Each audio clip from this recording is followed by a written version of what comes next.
Hello everyone, welcome back to topper bench. आज let's poem का हम लोग क्वेश्चन आंसर एक्सरसाइजेस को कंप्लीट करने वाले हैं। एक्सप्लेनेशन ऑलरेडी हो चुका है, जिसका लिंक आपको ऊपर आई बटन पे मिल जाएगा और प्लेलिस्ट में भी जाके आप इसको देख सकते हैं। तो चलिए हम लोग इसका क्वेश्चन आंसर्स को कंप्लीट कर लेते हैं अभी। तो पहला क्वेश्चन हम लोग लेते हैं। पहला क्वेश्चन है, why does the speaker ask us not to talk about bullies. Bullies के बारे में हम लोगों को बात करने के लिए मना किया गया है। क्यों स्पीकर ने मना किया है? बुलीज का मतलब दूसरों की खिंचाई करना, दूसरों की बुराई करना। ऐसे इंसान जो दूसरों की बुराई करता है उसको बुलीज कहते हैं। The speaker asked us not to talk about bullies because by doing so we cannot learn anything। क्योंकि जब हम लोग बुलीज करते हैं, जब हम लोग किसी की खिंचाई करते हैं, हम लोग किसी को बुरा बोलते हैं, किसी को नुकसान पहुंचाते हैं, कोई कमज़ोर का नुकसान पहुंचाते हैं, तो वैसा करने से हम लोगों को कभी कुछ सीखने को नहीं मिलेगा, कभी हम लोग कुछ लर्न नहीं कर सकते। ठीक है, तो इसीलिए हम लोगों को वैसा नहीं करना चाहिए और ये अच्छा बात भी नहीं है। Number two, why does the speaker ask us to share our favourite snacks. Speaker ने हम लोगों को अपना फेवरेट स्नैक्स, खाने का जो स्नैक्स होता है, उसको शेयर करने के लिए क्यों कहा है? The speaker asked us to share our favourite snacks because by doing so we will learn to share, and by sharing we will establish good relation full of love, affection and care with all। तो हम लोग अपने खाने को share करके, favourite खाने को share जब करेंगे तो हम लोग उससे क्या सीखेंगे? हम लोग उससे शेयरिंग सीखेंगे, एक दूसरे को बांटना सीखेंगे, है ना। मिलजुल करके बांटना, मिलजुल करके रहना, मिलजुल करके खाना सीखेंगे और उससे क्या होगा? एक अच्छा रिलेशन, मजबूत रिलेशन इस्टेब्लिश होगा, है ना, जो कि प्यार से भरा होगा, लगाव से भरा होगा, अफेक्शन और केयर से भरा होगा एक दूसरे के साथ। इसीलिए हम लोगों को बांट करके कोई भी चीज़ को खाना चाहिए या कोई भी चीज़ का उपयोग करना चाहिए। Question number three, what kind of people should we tell stories about, why. हम लोगों को किन लोगों की स्टोरीज को बताना चाहिए और क्यों? We should tell stories of people who are always ready to help others. हम लोगों को उन जैसे लोगों की स्टोरीज को बताना चाहिए जो लोग दूसरे को हेल्प करने के लिए हमेशा तत्पर और तैयार रहते हैं, जो छोटे पक्षियों को, बर्ड्स को खाना खिलाते हैं। Because they teaches us to be good and helpful. क्योंकि वैसे लोग हम लोगों को सिखाते हैं अच्छा इंसान बनना और हेल्पफुल बनना, मददगार बनना।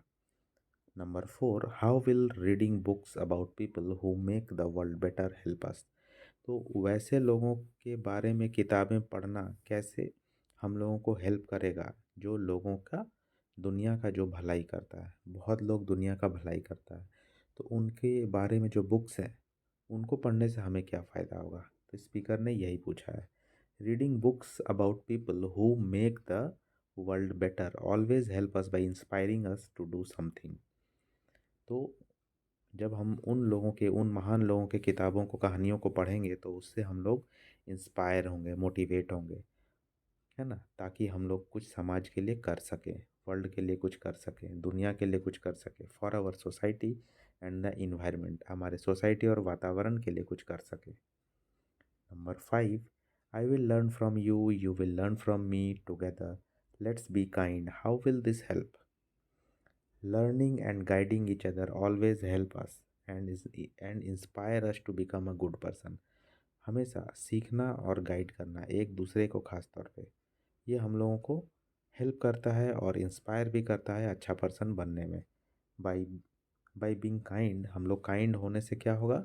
We can spread good knowledge and goodness in the world.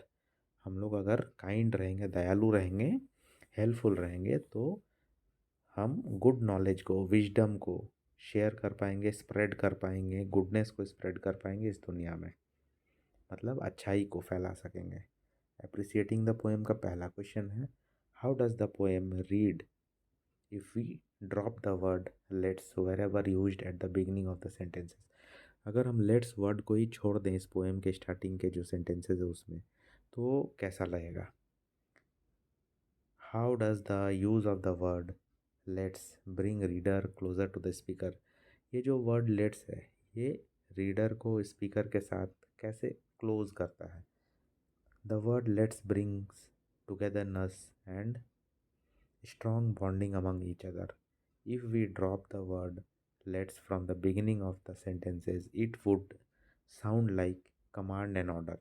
अगर लेट्स वर्ड को ही हटा देंगे तो ये जो सेंटेंस बचेगा ये सिर्फ और सिर्फ एक ऑर्डर, एक कमांड रह जाएगा, जैसे हम किसी को ऑर्डर देते हैं वैसा। और लेट्स जब लगा रहे हैं तो उसमें एक अपनापन आ रहा है, टुगेदरनेस आ रहा है, मिलजुल के काम करने का एनर्जी आ रहा है। The use of word let's is establishing a strong bond and affection that bring the reader closer to the speaker. तो ये जो लेट्स वर्ड है ये स्ट्रॉन्ग बॉन्ड और अफेक्शन क्रिएट करता है रीडर और स्पीकर के बीच में। Underline the words and phrases that are repeated. वैसे वर्ड्स और फ्रेजेस को लिखिए जो रिपीट हुए हैं। How does the repetition help the speaker strongly convey the message of the poem successfully.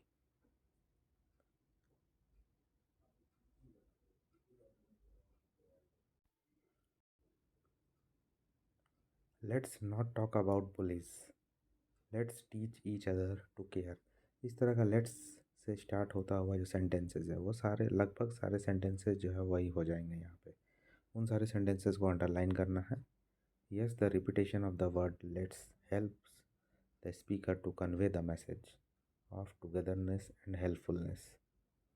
The repetition helps to enhance the energy to do good for each other and the world.